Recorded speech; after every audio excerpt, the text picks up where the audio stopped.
What is going on, everybody? Welcome to another brand new installment of For the Love of Wrestling. I am, of course, your host, the Renegade of Wrestling, JJ Williams. Happy Thursday. It's good to see everybody here today. Last show for the week, but it's not the last bit of content that'll be going across the channel for the week. No, nay. We'll get to all that in the shells.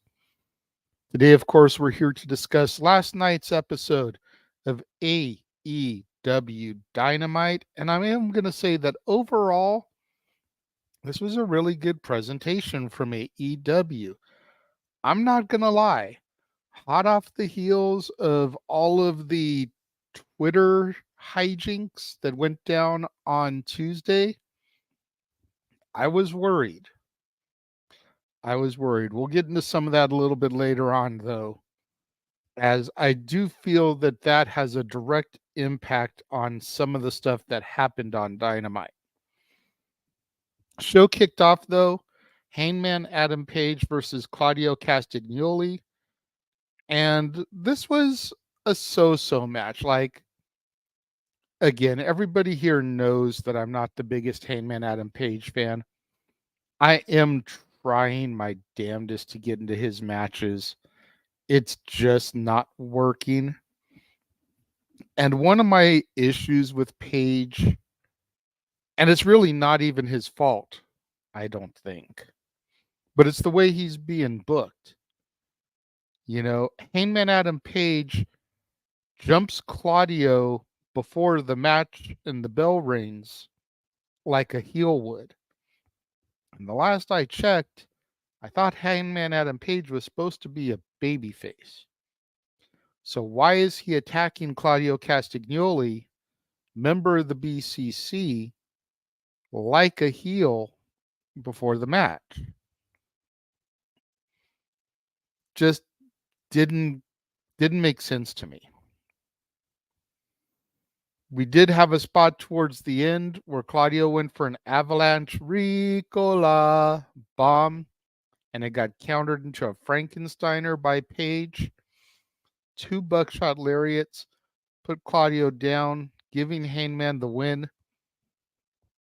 Again, it's little things about the way that Hangman is being presented. And I don't know if Hangman Adam Page is going into business for himself, because we've seen him do that before with some of his promos, or if they're just booking him to kind of be this unstable baby face.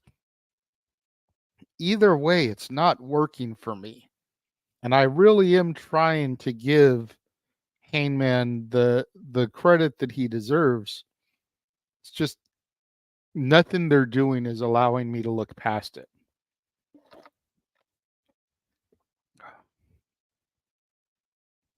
We then had an 8-man tag team match.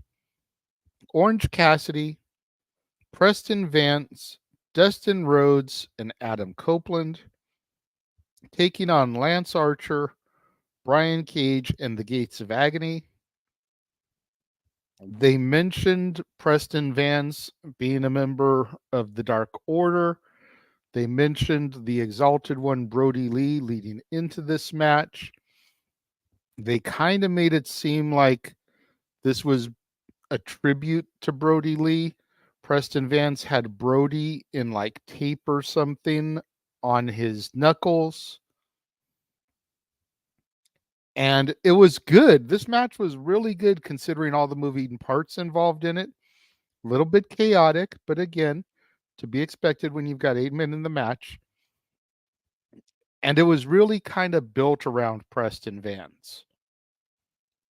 And I liked that for a certain extent because it helps elevate Preston Vance. It just seemed fitting from that aspect. We then got Renee Paquette with Bullet Club Gold, Switchblade Jay White, and the Gun Boys. And they begin talking about wanting all the gold and how they want to get their hands on the Undisputed Kingdom once again. And the Acclaimed come in. And once again, Anthony Bowens here is trying to get over the idea of a super stable where they all come together.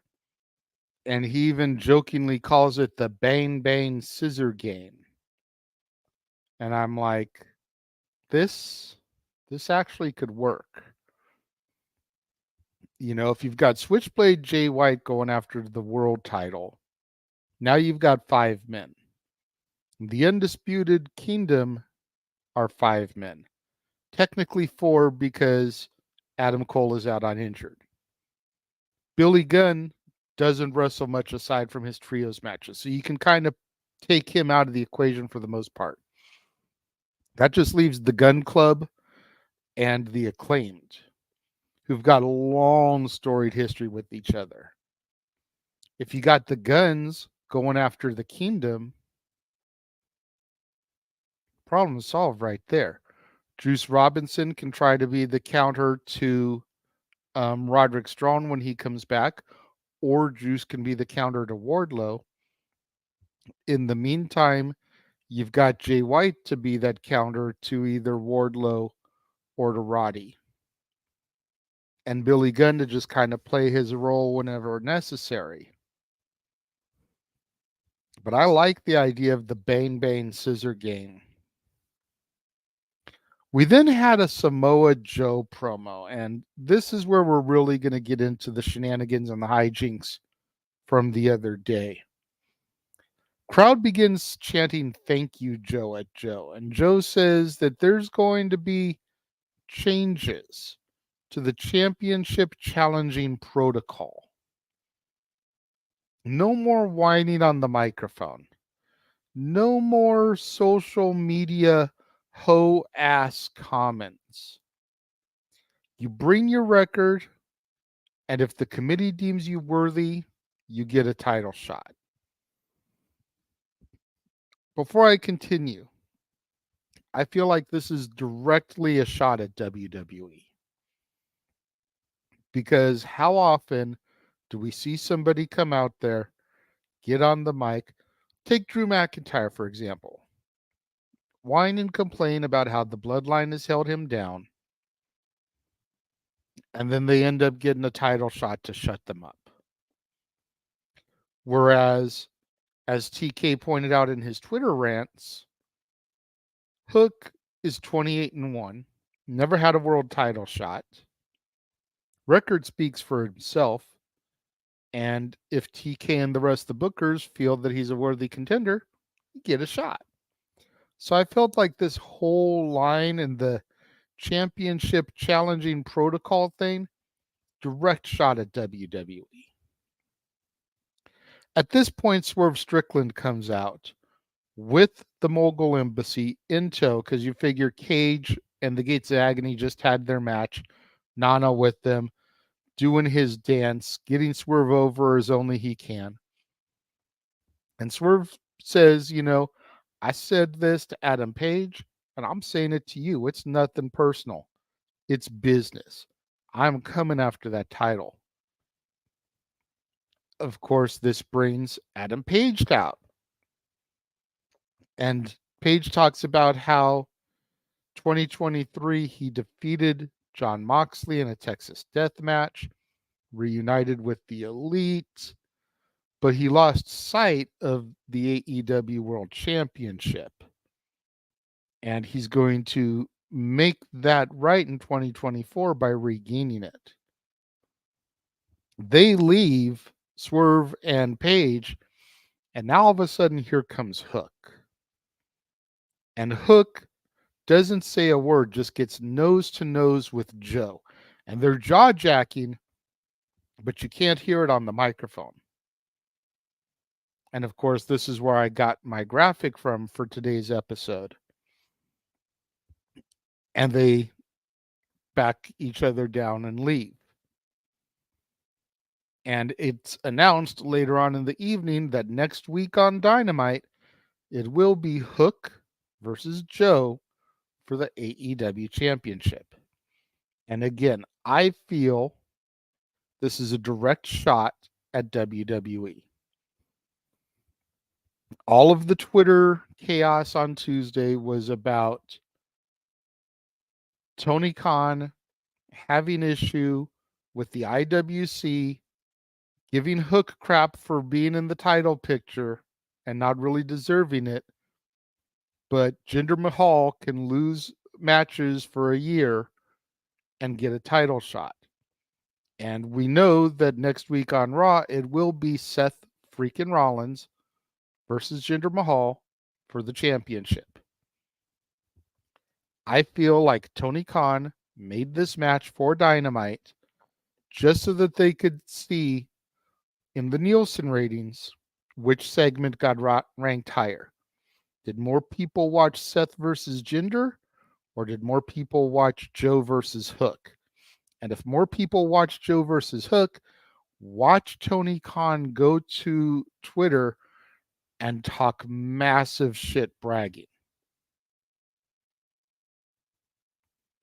Especially because you got to figure Raw goes up against Monday Night Football. And we're in wild card playoffs at this point for NFL. So the games that are had on Monday, if there are any, are going to be next level important as opposed to the regular season. And if WWE in their segment of Jinder versus Seth can still beat out Dynamite and the segment with Hook and Joe, then Tony's going to have to go back into his hole.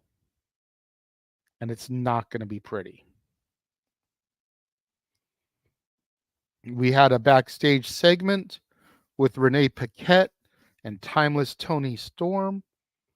And they start talking about the debut of Deonna Purrazzo.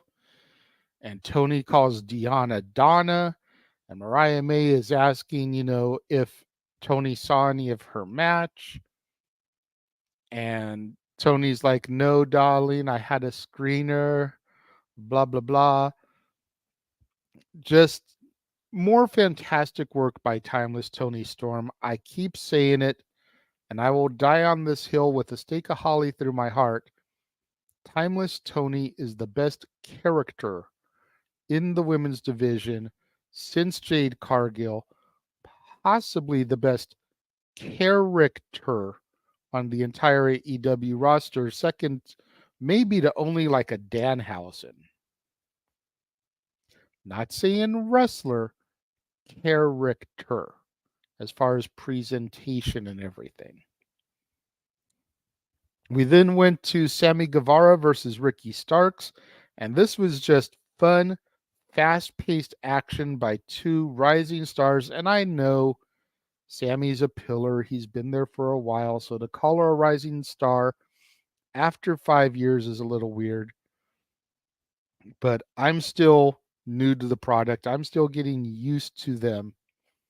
Guevara got the victory here, giving him some momentum. Heading into the Battle of the Belts tag team match with Sammy and Jericho versus Starks and Big Bill. Sammy and Ricky shake hands after the match. But Big Bill hits the ring and attacks Sammy, which brings out Jericho. And Jericho brawls with Big Bill into the crowd.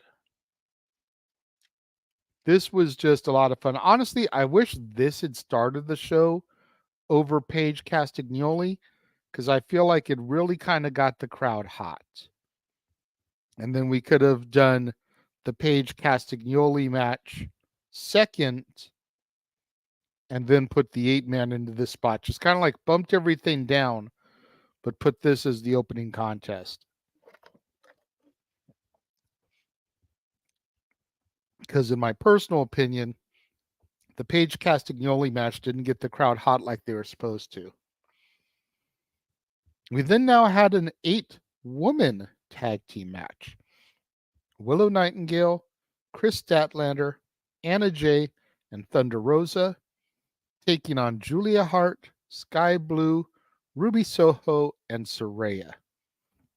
This was another fun but chaotic match. Again, get that many bodies in a match, it's going to be a little bit crazy. And these women really showed out. I think that Thunder Rosa, especially, I think, was trying to make a statement after being off of TV for so long. Anna Jay, again, she was number 99 for the Dark Order. So she was wearing a Brody Lee t-shirt. Again, she's the one that got the victory in this match, this time via submission. My only issue was I feel like they leaned on the memory of Brody Lee a little bit too much on this show. And again, I wasn't watching when Brody passed. I understand that in the realms of AEW, he was an important figure, very much the same vein as Bray Wyatt in WWE, which is ironic considering they were both members of the Wyatt family.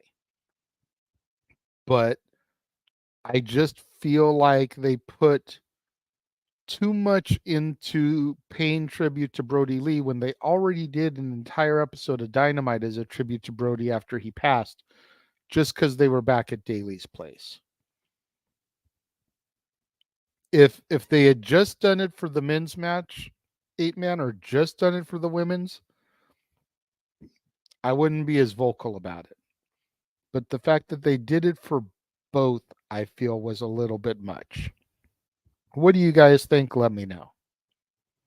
We then had a Wheeler Yuta promo video package, and he issues a challenge to Eddie Kingston for Rampage. The match will happen. I believe it's for the Continental Crown and not the Pure Championship. So if Yuta wins, he now will have 4 championships. And if Kingston retains, he will just have his 3. Could be a little off on that. We'll have to see come Rampage. We then had Roderick Strong versus Brian Keith, and Brian Keith has been getting featured kind of regularly since he made his debut at Ring of Honor Final Battle. But at the end of the day, this was a squash match. We knew that the Undisputed Kingdom and Roddy wasn't going to take an L with their story just kind of getting rolling here. And Brian Keith was someone you could sacrifice without hurting some of the other people on the roster. So this squash match I was okay with because it was still a hard-fought contest. And I really like this Brian Keith kid. I would love to see some more of him down the road in a more prominent role. I definitely see, international TNT, Ring of Honor TV champion. Like, I could see him holding any of those belts. After the match, Adam Cole got on the mic and pretty much just kind of repeated what he said last week about how things are going to change around there. The Undisputed Kingdom is going to be there for a while. Adam Cole is healing, but Roderick Strong's going after the international title. Wardlow's going after the world title. The Kingdom have already got tag titles. It was basically a recycle, rinse, repeat segment there with Adam Cole.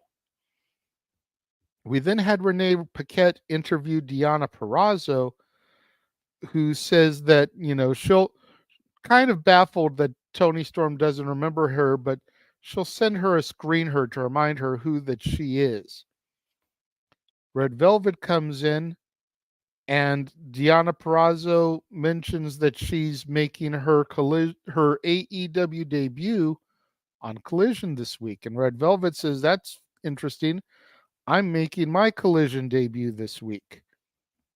And we find out later on that they'll be facing off against each other. So that's going to be a fun one. Although, again, TK wants to get on WWE when they run stuff against AEW. AEW is running Battle of the Belts opposite of TNA Hard to Kill. The first pay-per-view in the rebranding of TNA. And not only that, now on Collision, the face of the Knockouts division for the last 5 years, Deonna Purrazzo, is making her AEW debut against the company that she just left. That's messed up booking in my mind. I think Deonna should have had her debut on Dynamite, on Rampage. Don't have her debut going against TNA. That's not right. What do you guys think? Let me know. Main event, Steen and Darby Allin versus Powerhouse Hobbs and Konosuke Takeshita. And this was just an all-out war that ended with Steen getting the pin for his team. Little bit predictable because we know Steen and Darby aren't going to lose prior to Revolution. Steen and Darby are undefeated in Steen's run here. Post-match, Tony Schiavone gets in the ring and starts to ask Steen if he's given any thought as to who his final match will be against. And the Young Bucks music hit, and they come out. Looking like a couple of Miami Vice drug dealers that you ordered off of Wish.com. Please, please, God, please, don't let the Bucks versus Steen and Darby be Steen's final match. Please, God. I will be fair. I will be unbiased. I have asked Jeff Meacham if I can be on the call for that because it's being Steen's final match. But I'd really rather not have to call the Young Bucks if at all possible. I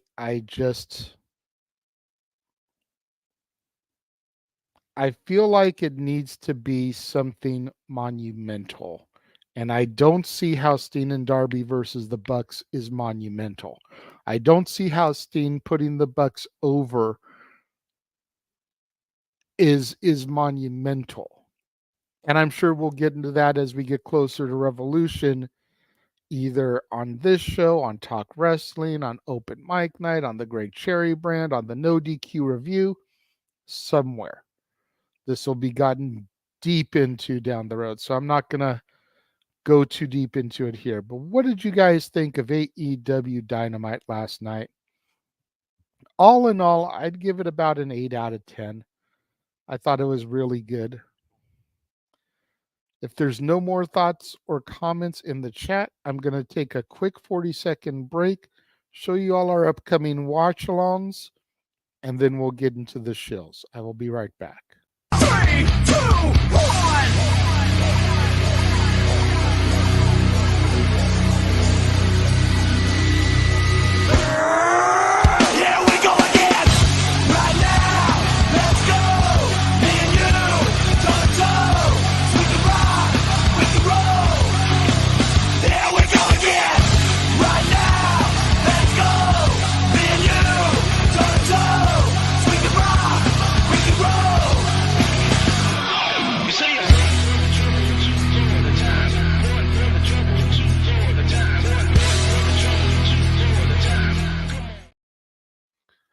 And we are back. Lots of good shows coming up that we will be providing watch-along coverage for between Hard to Kill, Bash in Berlin, and so much more that will be announced that haven't been announced yet. As I said at the outset, this is the last episode of For the Love of Wrestling for the week, but it's not the last of the content across the Casa D18 Studios channel. No, nay, nay. Make sure you guys tune in tomorrow to Simply Predicting. It'll be on Noah Foster's Simple Man brand, as well as here on the Casa D18 Studios channel, 5 o'clock p.m. Pacific, 8 o'clock Eastern, as we predict Hard to Kill. And then on Saturday, beginning at I believe either 3 o'clock or 3:30 Pacific, 6 o'clock or 6:30 Eastern, our Hard to Kill coverage will begin. as we present our watch along coverage for the return of TNA Total Nonstop Action Wrestling. We have also bumped up our coverage of Battle of the Belts to go ahead and do the watch along of Collision as well. The debut of Deonna Purrazzo we feel is big enough that it deserves our attention and for us to call it as a watch along. So beginning at 4:30 p.m. Pacific, 7:30 Eastern, we will be doing that as well. Yes, we will be doing 2 watch alongs simultaneously. Noah and Jeff will be on the call for Hard to Kill. Myself and Walter will be on the call for Collision and Battle of the Belts, with James joining us whenever he can. He's supposed to have a family obligation on Saturday, but as soon as he is available, as soon as he is able to get there, he will be part of that as well. And then all of that leads up to the 2-year anniversary of Open Mic Night, which will kick off immediately following Hard to Kill across the Jeff Meacham Network multiverse of media, with the simple man Noah Foster stepping into my seat as the host for the evening. He's the one who last year brought up to our attention that we were approaching the 1-year anniversary of Open Mic Night. And so for the 1-year show, we allowed him to take the reins and host. We figured do it again this year. Let's make it a special event. Every anniversary episode, Noah Foster will slide into the host seat. So all that stuff is coming up. And then, of course, make sure you guys tune in on Monday. Same bat time, same bat channel for my review of all the weekend content. Rampage, SmackDown, and Collision right here on the Casa Guillotine Studios channel. And until then, thank you all for tuning in and joining me, and I will see you guys on Monday. The Jeff Meacham Network's multiverse of media. For over 15 years, the recognized symbol of excellence and the standard bearer in coverage of sports and entertainment. Thank you, JJ. Appreciate you.